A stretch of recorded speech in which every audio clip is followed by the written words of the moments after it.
Este é um audiolivro com narração automática gerada pelo Google. Por que escrevi este livro? Passei boa parte da última década tentando criar ferramentas melhores para as pessoas gerenciarem o seu dinheiro. Não fiz isso por considerar dinheiro uma coisa particularmente interessante. Como você verá, o dinheiro é na verdade muito simples. Fascinantes, isso sim, são os seres humanos, as suas escolhas de vida e as histórias que contam uns aos outros sobre como o mundo funciona. Dediquei incontáveis horas entrevistando pessoas para saber o que elas querem do dinheiro, do Reino Unido a Uganda, passando pelo Quênia, África do Sul e Zimbábue, até os Estados Unidos. As pessoas me contaram sobre os seus planos, as suas esperanças, os seus sonhos e também sobre os seus medos. Sabe o que descobri? Que as histórias contadas sobre dinheiro não passam, em sua maioria, de pura baboseira. Nós não recebemos um manual de instruções sobre como o dinheiro funciona. Não temos de adquirir uma CNG, Carteira Nacional para gastar, antes de levarmos um novo cartão de crédito para dar uma voltinha. Boa parte do que aprendemos sobre dinheiro vem da publicidade ou de outras pessoas que sabem bem pouco, tanto quanto nós. Não é de se admirar que cometamos erros tão básicos.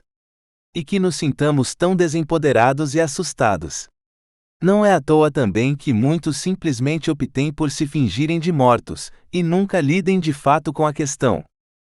Eu decidi escrever este livro porque muitas das pessoas com quem conversei expressaram o desejo de ler um livro assim. Levei muito tempo para entender o dinheiro. Posso contar uma coisa meio louca? Até os meus 30 anos, com frequência tinha vontade de me debulhar em lágrimas, toda vez que alguém tentava falar seriamente comigo sobre finanças. Me fechava completamente e saía correndo. Carregava uma narrativa na minha cabeça de como os meus pais eram ruins com dinheiro, então eu só podia estar condenada a ser ruim com dinheiro também. Sendo assim, só me restava ignorar o assunto e pensar sobre coisas mais importantes, como arte e filosofia. Sim, eu era uma mané pretensiosa. Infelizmente, o lema "ignore o assunto" não é uma boa estratégia. É o caminho mais curto para uma montanha de dívidas, e pior, para a incapacidade de sair de um relacionamento ou de um emprego que te faz infeliz porque você não pode se dar ao luxo de fazer isso, literalmente. Sei bem disso. Demorei um bom tempo para ganhar coragem e me dedicar a entender como o dinheiro funciona de verdade. E quero ajudar você a ganhar coragem também. Coragem ou vergonha na cara. Independentemente do seu gênero e da sua idade. Aliás, escrevi este livro para mim mesma, porque gostaria de colocá-lo numa máquina do tempo e enviá-lo para a Sam de 25 anos, quando estava confusa e assustada, vagando pelo mundo com um diploma de escrita criativa e se perguntando como diabos ia dar conta de pagar o aluguel. Oiê, eu de 25 anos. As coisas vão melhorar. Aproveite que está mais gostosa do que nunca e menos ferrada do que imagina.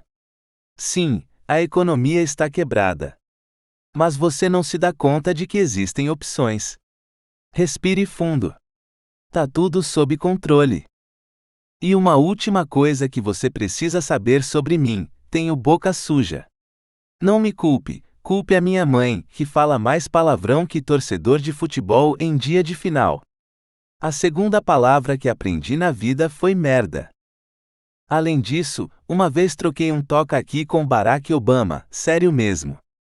O que não tem nada a ver com este livro. Eu só gosto de contar essa história para todo mundo. A abordagem deste livro. Este livro foi concebido como uma referência, então se sinta à vontade para ignorar as partes chatas e vá direto para o que mais te interessa no momento. Pode deixar que não vou levar para o lado pessoal. O capítulo 1, página 17, define o contexto e incentiva você a refletir sobre por que o dinheiro é importante para você. Também falamos a respeito de por que lidar com dinheiro é difícil para o cérebro humano. Vale a pena compreender uns princípios básicos sobre dinheiro. Por isso, há apenas uma sessão teórica no capítulo 2, página 45, que ensina você sobre patrimônio, juros compostos e diversificação. Esses são, literalmente, os 3 únicos conceitos financeiros que a maioria das pessoas precisa compreender. Você pode até pular essa sessão se for uma pessoa super prática e estiver ocupada resgatando gatinhos de rua. Mas a abordagem deste livro fará mais sentido se você ler esse capítulo. No capítulo 3, página 77, passaremos um tempo analisando a nossa situação financeira atual. Vamos reunir informações sobre contas e gastos para entendê-los direitinho. Já o capítulo 4, página 95, traça objetivos e esmiuça como faremos para alcançá-los.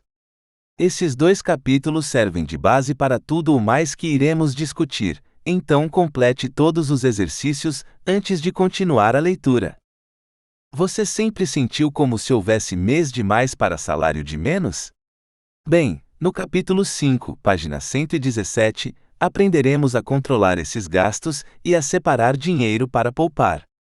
No capítulo 6, página 171, falaremos de como engordar essas economias, conseguindo um aumento de salário, fazendo renda extra ou expandindo a educação financeira. Esses capítulos foram projetados para que você possa consultá-los com facilidade quando precisar.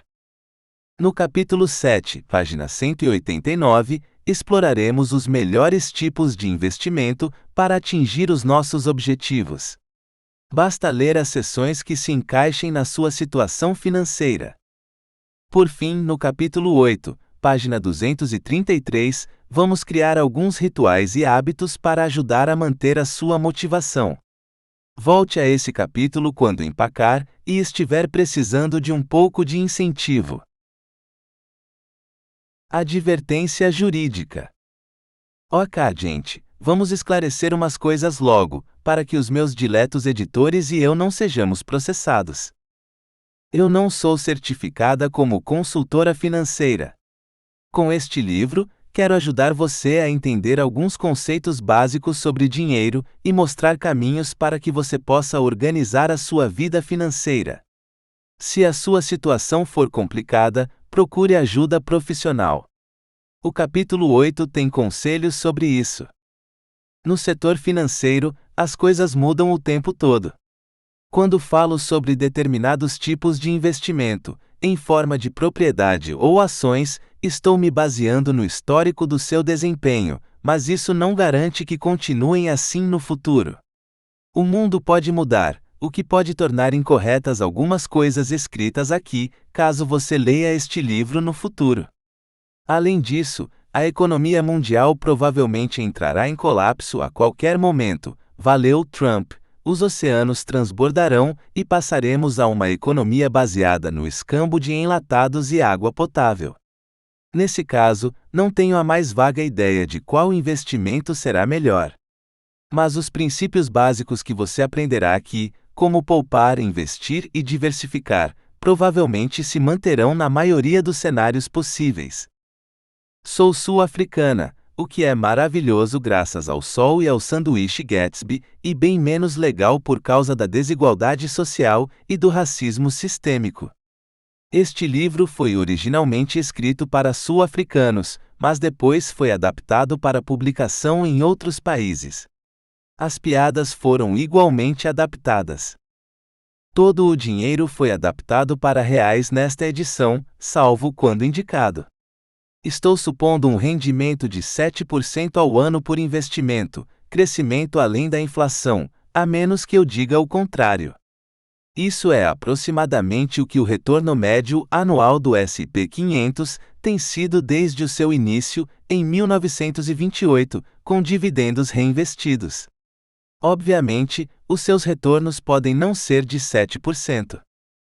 Nem a autora nem os editores podem ser responsabilizados por qualquer ação ou reivindicação resultante do uso deste livro.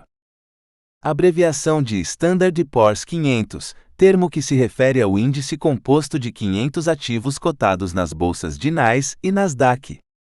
NE. Capítulo 1. Este livro é para você. Dinheiro e liberdade. Assumir o controle do seu dinheiro significa assumir o controle da sua vida.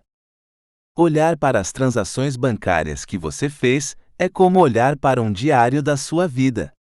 O almoço com a sua mãe de 2 anos atrás, lá está a fatura. A academia que você pagou e nunca frequentou.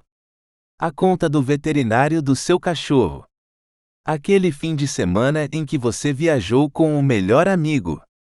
Aqui está a primeira coisa que você precisa considerar. Pare de pensar que, quando se trata de dinheiro, é preciso pensar somente com a razão, não com a emoção. O dinheiro deve estar ligado às emoções. Estar mais no controle do seu dinheiro significa direcioná-lo mais para as coisas que realmente importam para você. E isso quer dizer que, para se tornar uma pessoa responsável com o seu dinheiro, você precisa começar descobrindo o que realmente importa para você. Facinho, certo? Você não tem uma reserva infinita de dinheiro, a não ser que tenha encontrado um gênio da lâmpada ou algo do gênero. Então a única alternativa é ser sincero consigo mesmo e refletir sobre o que você quer da vida. Claro, você talvez se imagine como maratonista e chefe de cozinha, desfilando por aí fabulosamente, no mais puro estilo retrô, com passaporte carimbado 6 vezes ao ano e jantares com os amigos toda santa noite, morando em uma casa de cinema, com uma empresa própria e um hobby magnífico, como pintar mini-retratos de esquilinhos nas horas vagas. Mas pensando de maneira realista, você só pode escolher algumas dessas coisas. Você pode fazer o que quiser, mas não tudo. Ninguém, na verdade, quer dinheiro. Queremos as coisas que o dinheiro nos permite fazer. Ter dinheiro é ter liberdade. Você ganha controle quando fica mais consciente das suas escolhas. A próxima grande coisa que você precisa perceber é que quase tudo conspira para que você não faça da sua vida o que realmente quer. Todas as empresas do mundo querem que você compre o que elas estão vendendo.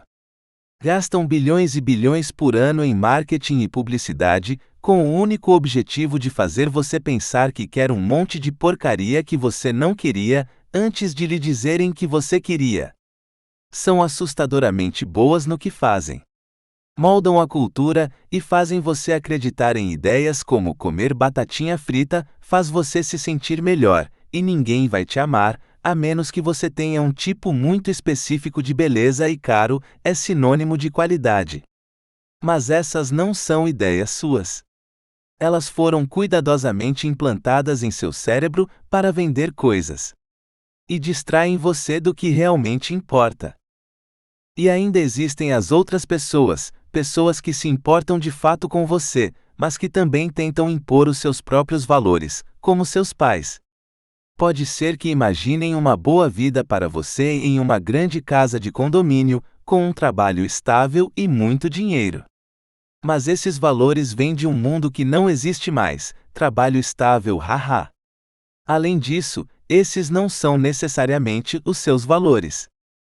Os amigos podem ajudar ainda menos. Todos nós imitamos os nossos amigos.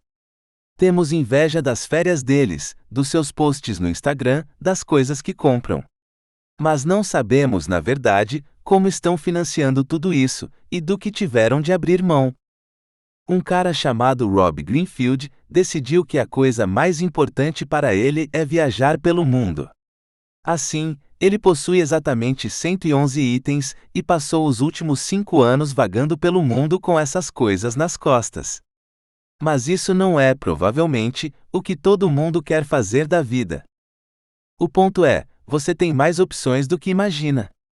Estar no controle do seu dinheiro significa fazer escolhas de maneira mais consciente, porque se não fizer isso, vai acabar gastando tudo com as ideias que os publicitários inserem na sua cabeça. Você é mais inteligente que isso. Vai ter coragem de sonhar grande. Comece a imaginar um futuro. Ao pensar no futuro, qual dos itens abaixo você acha que combina mais com você? Uma bela casa no interior. Ter um dos melhores carros esportivos do mundo. Viver em um chalé à beira de um lago tranquilo. Viajar pelo mundo. Refinar uma habilidade para se tornar um artista ou artesão de renome. Voluntariar-se em um serviço comunitário. Fazer um MBA. Ter uma grande família e tempo para passar com ela. Frequentar shows de boa música. Dar festas em uma mansão. Recomeçar a vida em outro país. Embarcar em aventuras radicais. Tornar-se um empreendedor de sucesso. Que outros futuros moram no seu coração? Tentar parecer rico é o que deixa a gente pobre. Com 20 e poucos anos, namorei um menino que tinha o carro mais chechelento já visto no mundo. Era um Jetta de 12 anos, composto 90% por ferrugem, que vivia pifando no meio da rodovia. No início do namoro, imaginei que o garoto vinha de uma família normal. Sentia um pouco de pena dele, com aquele carro horroroso. Então, após alguns meses de namoro, conheci a família dele. E descobri, para minha grande surpresa, que eles eram ricos. Do tipo podres de ricos. Veja só que o cara tinha comprado um Jetta. Com dinheiro vivo. Que tinha guardado desde criança. Não passou pela cabeça de ninguém da família dele fazer um financiamento para comprar um carro. Pessoas de famílias ricas conhecem esses segredos. São ensinadas a viver de maneira frugal, até poder bancar de fato o seu estilo de vida. São alérgicas a cartões de crédito e financiamento de carro. Da próxima vez que estiver dirigindo por aí com inveja daqueles carrões ao seu redor, pare por um momento e pergunte-se quantos daqueles motoristas realmente são donos daqueles carros, e quantos são, na verdade, escravos do banco. Podem até ser escravos bem pagos com certeza, mas não deixam de ser escravos, pois cada escolha sua é regida por quanto ganham. É isso que a dívida faz com você. Força-o a ganhar dinheiro obsessivamente, porque você tem que pagar de volta aquilo que deve. Compare isso a uma pessoa que vive de maneira modesta, comendo pãozinho no café da manhã, em vez de se deliciar num buffet de hotel 5 estrelas. Que faz compras em supermercado atacadista, e não no empório chique do bairro.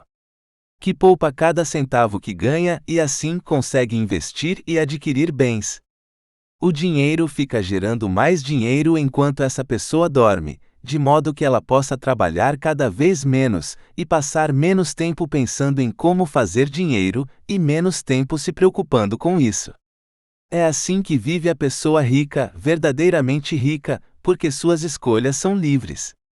E talvez você nunca adivinhasse isso, apenas olhando de fora para o estilo de vida dela. Tentar parecer rico é o que deixa a gente pobre. Pressupostos. O povo das ilhas da Melanésia, próximas da Austrália, nunca tinham entrado em contato com tecnologias avançadas, até suas ilhas tornarem-se um porto estratégico para as forças aliadas durante a Segunda Guerra Mundial. De repente, aviões de carga começaram a largar pelos ares caixas de produtos manufaturados, remédios ocidentais e alimentos enlatados, tudo que os habitantes locais nunca tinham visto antes, e que teve um súbito e profundo impacto em sua sociedade. Quando as tropas se retiraram, a carga parou de cair dos céus. Uma porção de seita surgiu na ilha, com pessoas imitando o que haviam visto os forasteiros fazerem, esperando que isso fizesse novas cargas caírem dos céus, ou pelo menos, foi assim que antropólogos ocidentais interpretaram o que estava acontecendo. Os ilhéus vestiram fardas de soldados. Fabricaram espingardas de madeira e praticavam tiros com elas. Fizeram fones de ouvido de madeira e os usavam como se fossem controladores de tráfego aéreo, fazendo sinais nas pistas de pouso. Obviamente, isso não trouxe os aviões de carga de volta. Ocidentais são geralmente bem limitados na compreensão de outras culturas, então não leve esse episódio tão a sério. A metáfora, porém, é boa. Como somos ansiosos, tratamos a vida adulta como um culto aos aviões de carga. Quando me mudei para o meu primeiro apartamento, gastei uma fortuna comprando uma montanha de tralhas. Comprei uma travessa para servir, apesar de eu nunca ter preparado nenhum prato que tivesse de ser servido em uma travessa, e provavelmente nunca prepararei. Comprei um belo vaso de vidro.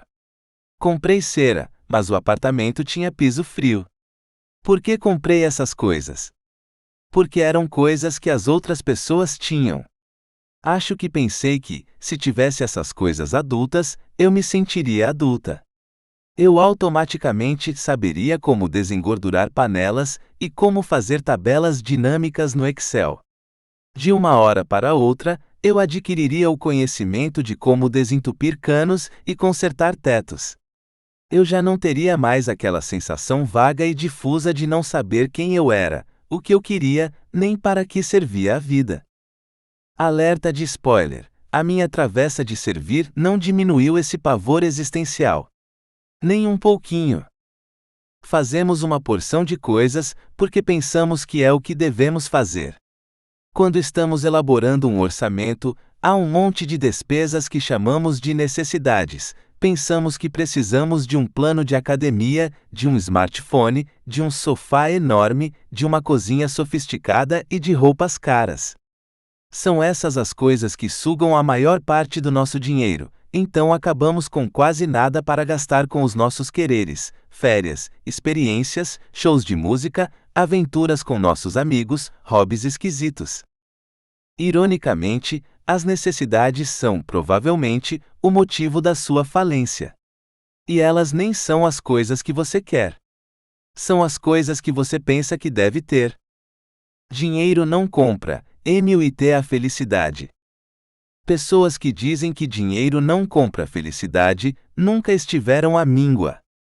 Mas a relação entre dinheiro e felicidade não é tão simples quanto você imagina. Pesquisadores têm passado muito tempo estudando se dinheiro nos torna felizes. Afirmam que o dinheiro definitivamente te faz mais feliz, mas a relação é mais ou menos esta aqui. Assim, se você der R$ 100 a mais por mês a uma pessoa pobre, isso fará uma enorme diferença na vida dela. Mas se der os mesmos R$ 100 a uma pessoa rica, ela mal vai perceber. Para além de um certo nível, mais dinheiro não torna a gente significativamente mais feliz. Calculo que esse número divisório seja cerca de R$ 8,8 mil por mês, valor bruto por indivíduo, mais R$ 3,2 mil por dependente por mês. Uma vez que você estiver ganhando mais do que isso, outras coisas começam a ser muito mais importantes do que dinheiro, como a sua saúde, os relacionamentos e um senso de propósito. Subestimamos a rapidez com que nos acostumamos a coisas agradáveis. Se você brindar com champanhe só quando há algo para celebrar, essa bebida permanece especial. Mas se, como o rapper Birdman, você seguir uma dieta de 24 horas de champanhe, essa bebida se torna muito menos empolgante. Esse é o chamado círculo vicioso hedônico, um jeito chique de dizer que você sempre quer o que não pode ter, e como as coisas agradáveis viram uma espécie de pano de fundo na sua vida, de modo que você nem as percebe mais. Sério, se você estiver sentado em casa agora, basta erguer os olhos deste, eu sei, lindíssimo livro e olhar para toda a tranqueira ao seu redor. Você se lembra de ter comprado todos esses móveis? Você se lembra de pensar que esses abacaxis em miniatura te fariam mais feliz? Com que frequência você passa por essas coisas sem notar? Isto é o engraçado do círculo vicioso hedônico. Quando as coisas estão estáveis e consistentes, nós nos acostumamos com elas mais rapidamente, e o impacto que tem na nossa felicidade é menor. Assim, por irônico que seja, você pode até usar o sofá no dia a dia, mas isso acrescenta menos felicidade à sua vida do que, por exemplo, um feriado. Isso significa que é muitas vezes mais racional gastar o seu dinheiro com loucas aventuras que só acontecem uma vez, do que com utensílios domésticos sensatos. É o que diz a ciência. Segundo pesquisas, Há algumas coisas às quais nunca nos adaptamos, como enfrentar um longo trajeto diariamente. Isso porque muitas coisas inesperadas, que você não pode prever nem controlar, podem acontecer no caminho. Um dragão cor-de-rosa brilhante voa abaixo e tenta acasalar com o seu trem. Um longo trajeto nos deixa infelizes regularmente.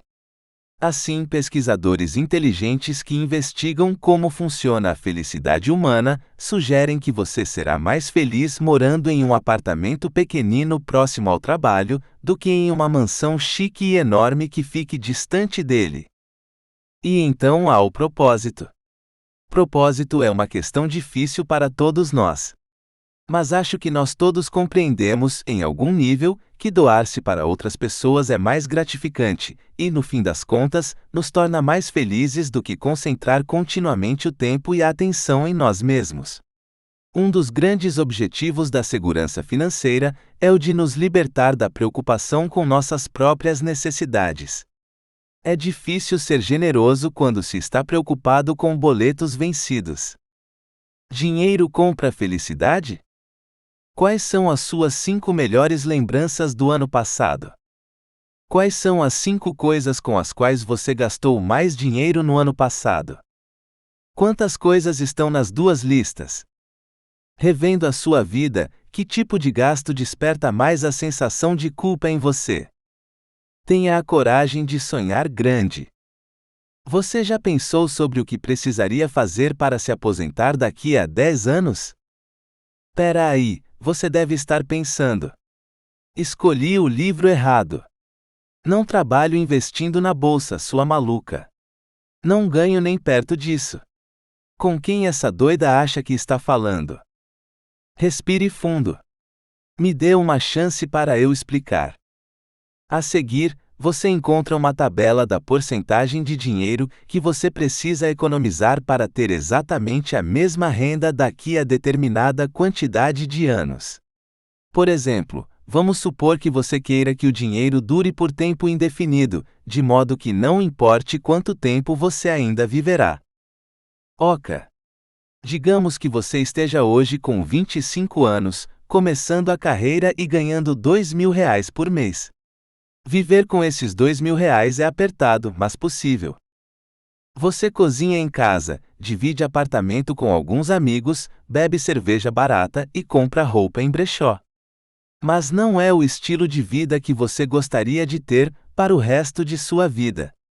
Aí você trabalha duro, faz especializações, arruma freelas aqui e ali, e aos 30 passa a ganhar R$ 4.000. Digamos que não tenha havido inflação. Quantos anos você tem de trabalhar antes de se aposentar? Porcentagem da renda que você poupa. Anos de trabalho até se aposentar. 5. 66. 10. 51. 15. 43. 20. 37. 25. 32. 30. 28. 35. 25. 40. 22. 45. 19. 50. 17. 55. 14,5. 60. 12,5. 65. 10,5. 70. 8,5. 75. 7. 80. 5,5. 85. 4. 90. 3. 95. 2. 100. 0. Pressupostos. Os seus investimentos estão rendendo 7% além da inflação em seus anos de trabalho. Você vai viver de uma retirada de 4% após a aposentadoria. Você quer que as suas economias durem para sempre. Agora vamos falar sobre as suas opções. Você poderia gastar os R$ 4.000 inteiros no mês. Mas gastando tudo o que ganha, você sempre estará infinitamente longe da aposentadoria. Nunca poderá parar de trabalhar, porque no dia em que você parar, o dinheiro acaba. Se tivesse, porém, conseguido manter os gastos como eram antes, ou seja, de quando você ganhava R$ 2.000, você poderia se aposentar em 15 anos. Com a idade de 45 anos. É tão impossível assim? E se pudesse poupar apenas R$ 200 a mais, e viver com 800, você poderia se aposentar em 10 anos. Se você estiver em situação um tanto melhor, aos 30 anos e ganhando R$ 8.000 por mês, se aposentar daqui a 10 anos é ainda mais viável. Fácil, até. Você precisaria viver com R$ 3.600. Ok, agora vamos ao pulo do gato. Eu não espero que a maioria de vocês poupe 65% de sua renda e se aposente aos 30 anos. Mas você poderia fazer isso, se quisesse. A cada mês que você opta por não fazer, pense do que está abrindo mão.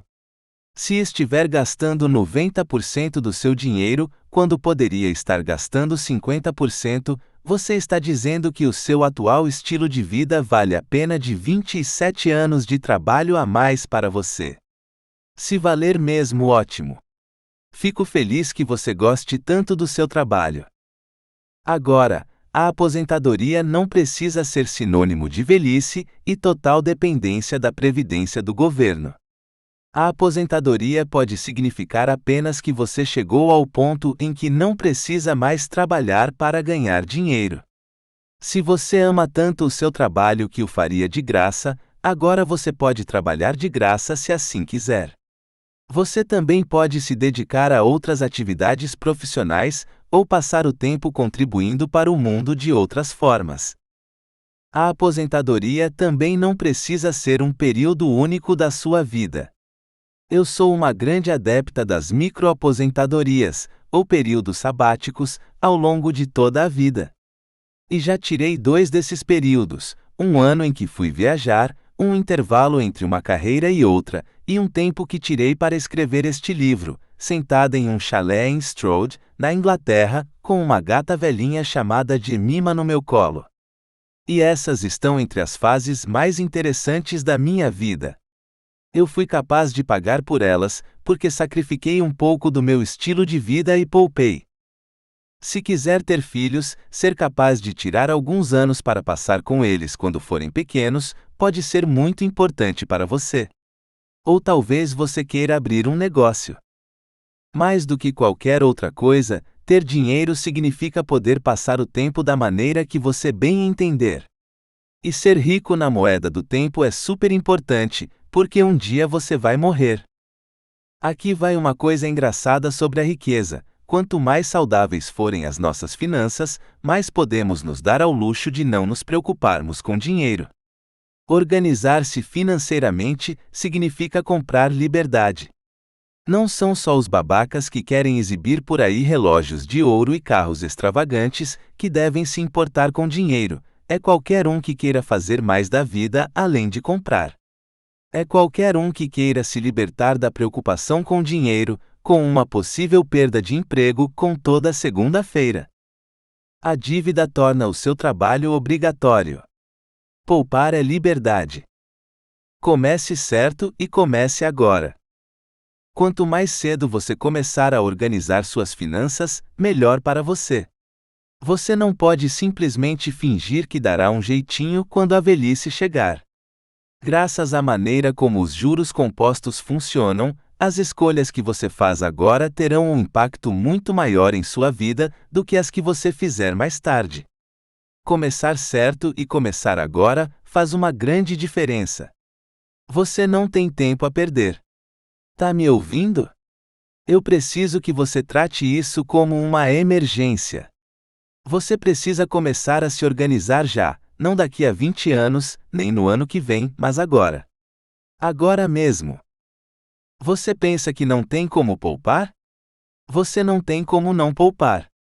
Graças aos juros compostos, Cada R$ 100 não investidos quando você ainda tem 25 anos equivalem a cerca de R$ 1,5 mil do futuro jogados pela janela, por exemplo. Você aprenderá mais sobre isso no capítulo 2. Se pegou este livro, significa que você já está a meio caminho. Vamos fazer as coisas de forma diferente, você e eu. Vamos recapitular. Dinheiro é liberdade. O que importa é poder tomar decisões sem que o dinheiro seja um fator limitante. Se quisermos nos sair melhor financeiramente do que a maioria das pessoas, não podemos fazer o que todo mundo faz. Temos de redefinir a nossa noção do que é normal. Temos de ignorar todos que tentam nos impor a sua ideia do que é ter uma vida adulta. Temos de poupar para os momentos em que não estaremos trabalhando, aposentadoria em caso de doença, ou para quando optarmos por tirar períodos sabáticos, para que possamos ter uma renda mesmo quando não estivermos trabalhando por ela. Se quiséssemos, poderíamos nos aposentar daqui a 10 anos. Não superestime o quanto de felicidade você obtém ao comprar um monte de tralha. Na maioria das vezes, as coisas simplesmente desaparecem no pano de fundo das nossas vidas. Devemos gastar menos dinheiro com coisas. Depois de atendidas as necessidades básicas, as melhores coisas com que se pode gastar dinheiro são experiências, saúde, pessoas que amamos e liberdade para ajudar os outros. Tentaremos gastar o mínimo de tempo possível indo e voltando do trabalho. A vida é feita de trocas. Ter uma mansão é muito importante para você? Tudo bem, mas isso provavelmente quer dizer que você se aposentará na pobreza, nunca poderá viajar e terá de trabalhar num cargo corporativo que você odeia. Certifique-se de que você realmente deseja as coisas que compra e que não está apenas seguindo o script da vida adulta. Não se trata de ser pão duro. Trata-se de gastar cada centavo com o que trará maior valor para você. Não se deixe aprisionar. Tenha coragem. Tenha um sonho maior do que aquele que o mundo quer que você tenha. Não deixe que a publicidade transforme você em consumidor. Você não é um consumidor, você é um unicórnio mágico e seus sonhos são importantes. O que você quer da vida é importante. Você tem as suas esquisitices, e é uma pessoa única que pode ser tão foda quanto quiser ser. Pare de fazer dinheiro e comece a fazer uma vida. A economia está quebrada. O sonho da classe média não é real. Vamos falar da narrativa meio consciente que você provavelmente carrega em sua mente de como as pessoas devem lidar com dinheiro. Parece-se um pouco com a imagem alocada nas próximas páginas, certo? Mas esse é um script que não funciona. O sonho da classe média não passa disso, de um sonho. E persegui-lo custa a nossa liberdade. O mundo está se tornando um lugar mais desigual a cada dia, o que significa que está ficando mais e mais difícil para as pessoas que nascem pobres se tornarem ricas ao longo de suas vidas. Qual é a melhor maneira de ficar rico? Nascer rico. Nosso mundo é um lugar terrível.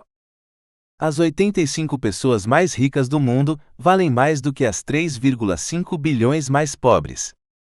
O 1% mais rico concentra 46% da riqueza do mundo. O patrimônio médio na Austrália é de $220 mil, cerca de R$900 mil.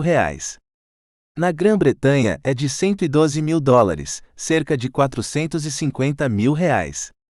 Na Índia é de $1.040, $4,2 mil. Um patrimônio de mais de $4 mil, cerca de R$16 mil, coloca você na metade mais rica entre os cidadãos do planeta. Ao observar o aumento da automação de postos de trabalho, o aumento do populismo, a facilidade com que os ricos escondem ilegalmente o seu dinheiro em paraísos fiscais, o poder que as grandes corporações têm sobre os governos e a mudança climática, que tem um impacto muito pior nos países pobres e gerará mais fluxo de refugiados, é difícil imaginar como isso pode melhorar. Podemos assistir a Downton Abbey e pensar: nossa, graças a Deus, que a sociedade está muito mais igualitária hoje em dia. E é verdade. Diversos países se tornaram um lugar bem mais justo durante o século XX. Antes da Primeira Guerra Mundial, o 1% do topo retinha 65% de toda a riqueza. Agora possuem cerca de 40%. Além disso, a probabilidade de morrermos de tuberculose hoje em dia é muito menor do que naquela época, o que é bacaninha. A notícia menos boa é que a igualdade de riqueza chegou a um auge na década de 1980 e tem piorado de forma regular desde então. Em 1984, o 1% mais rico concentrava apenas 15% da riqueza do mundo, e parecia que estávamos a caminho de uma sociedade verdadeiramente meritocrática e justa. Mas a mudança na dinâmica dos negócios e dos governos inverteu essa tendência. É isso aí mesmo, Rick Astley não é a única coisa lá dos anos 1980 que ainda nos assombra. Há também o fato de que ficou cada vez mais difícil comprar uma casa. E a desigualdade que vem se aprofundando desde a década de 1980 não é entre a classe trabalhadora e a classe média. É principalmente entre os supermegalotrilhardários e o resto. No caso do Brasil, 10% da população concentra 41,9% da renda total do país, e a parcela do 1% mais rico concentra 28,3% da renda, conforme dados do relatório do PNUD, Programa das Nações Unidas para o Desenvolvimento, publicado em dezembro de 2019. Com isso, o Brasil ocupa o 79º lugar em escala mundial em termos de IDH, Índice de Desenvolvimento Humano, e é o 7º país mais desigual do mundo. Essas tendências têm se mostrado particularmente injustas com os jovens. Idosos adoram reclamar diante dos jornais sobre como os voluntariosos millennials estão torrando dinheiro com cappuccino e abacate gourmet em vez de darem um jeito na vida e comprarem uma casa. Mas a verdade é que a economia é muito mais difícil hoje em dia do que foi no passado. Depois da quebra de 2008, os britânicos com idade inferior a 30 anos sofreram a segunda pior queda de rendimentos entre todas as economias desenvolvidas, perdendo apenas para a Grécia. O salário real caiu cerca de 13% e nunca se recuperou. A porcentagem de pessoas de 25 a 29 anos de idade que podem comprar uma casa é 27% menor do que foi um dia para os baby boomers da mesma idade, o que não é nada surpreendente. Na última vez em que vi preços de imóveis em Londres, concluí que eu talvez conseguisse comprar uma caixa de papelão para morar debaixo da ponte. É como se estivesse jogando banco imobiliário. Só que você entrou quando o jogo já estava rolando e todas as propriedades já tinham sido compradas pelos baby boomers, então você se vê obrigado a mover o seu triste peãozinho pelo tabuleiro, pagando aluguel atrás de aluguel até morrer. O que quero dizer é, se você sente que o sistema está agindo contra você, é porque está mesmo. Ainda mais se você for mulher. E quadruplique isso se fizer parte de uma minoria ou tiver uma deficiência. Os jovens de hoje estão de fato mais pobres, em termos reais, do que os jovens da geração anterior.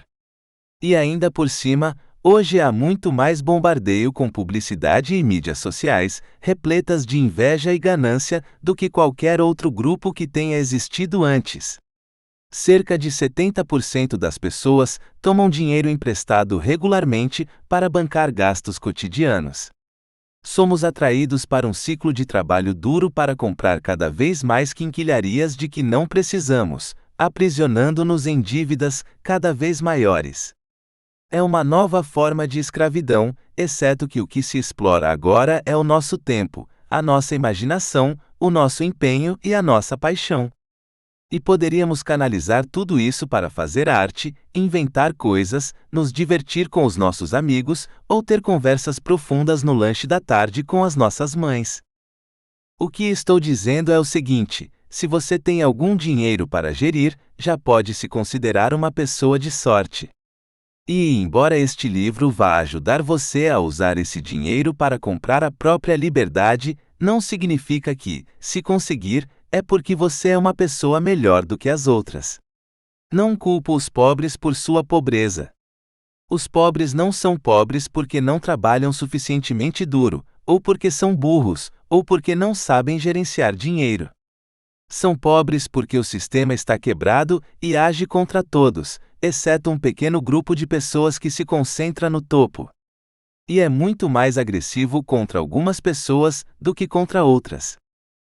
Fazer o que podemos para ter um relacionamento saudável com essa poção verde mágica, chamada dinheiro, não deve nos impedir de questionar e tentar consertar o sistema, pois foi justamente ele quem nos colocou em uma posição tão vulnerável, excluindo tanta gente. Mas aí seria outro livro. Um minutinho só com você, mulher. Você não precisa de um sugar daddy, você precisa de uma carteira de investimentos. Vamos falar um pouco sobre por que aprender a gerir o seu dinheiro é especialmente importante se você for mulher. Em média, as mulheres no Brasil ganham entre 10 e 17% menos do que os homens. Essa diferença de remuneração entre homens e mulheres é um problema mundial, e isso acontece por diversos motivos. As mulheres são preparadas para tipos diferentes de trabalho, e estes são menos bem pagos. Nós compramos bonecas para as meninas e Lego para os meninos. Somos menos propensas a conseguir altos cargos, e ganhamos menos para fazer a mesma coisa que os homens. Uma possível explicação para isso talvez seja que os patrões, inconscientemente, acreditem que somos menos competentes do que na verdade somos.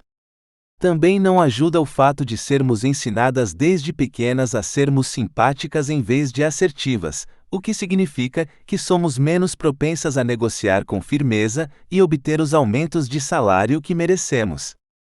As mulheres ainda são responsáveis pela maior parte dos cuidados familiares e do trabalho doméstico, sem falar do tempo que algumas de nós tiram para criar uma vida humana, porque, afinal, alguém tem de realizar essa magia. Isso tudo soma anos de trabalho não remunerado ao longo das nossas vidas, com um enorme impacto negativo em nossas carreiras.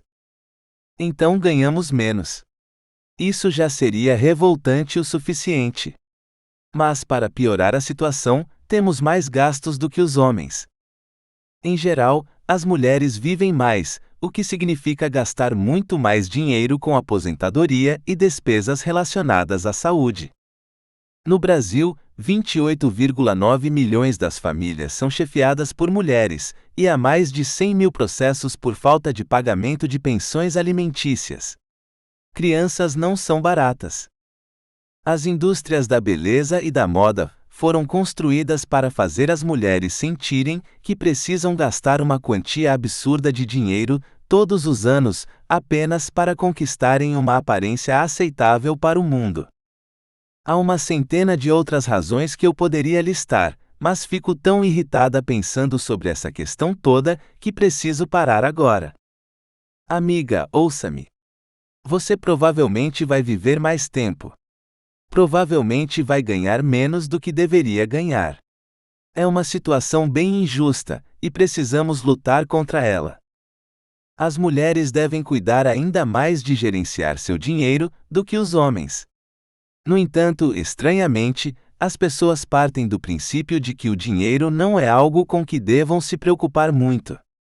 E vão fazer piadinha, dizendo que o seu plano financeiro deveria ser apenas encontrar um bom marido. Você pode inclusive ter dificuldade para encontrar um consultor financeiro que fale com você seriamente sobre o seu próprio dinheiro. E o que é ainda pior? Uma parte de você acreditará neles. Você terá momentos de dúvida, perguntando-se se um dia vai entender um pouquinho sobre dinheiro. Não deixe isso acontecer. Você não conseguiria sozinha revolucionar os problemas de desigualdade de gênero do mundo. Mas você pode lutar contra isso dentro da sua própria cabeça. Pode se recusar a aceitar a narrativa de que você é apenas uma criança e deve deixar todo esse papo de dinheiro para os adultos. Danem-se esses babacas. Vamos rir deles quando estivermos ricas. Menina, seja a sua própria sugar daddy. Seu cérebro e o dinheiro. Seu cérebro não foi projetado para lidar com dinheiro. Vamos falar um pouco sobre o seu cérebro. Porque se você compreender como ele funciona, vai entender também por que gerenciar dinheiro é tão difícil. Quando pensamos sobre o cérebro, o imaginamos como um computador que reflete cuidadosamente e escolhe a melhor opção para nós. Gostamos de pensar que somos geralmente bastante racionais e inteligentes. Mas nem tanto. Lembre-se de que seu cérebro evoluiu principalmente para ajudar algo que era muito parecido com um macaco movido à fome e tesão. O cérebro... Esperamos que você tenha gostado desta prévia. Para continuar ouvindo este audiolivro no Google Play Livros, use o link na descrição do vídeo.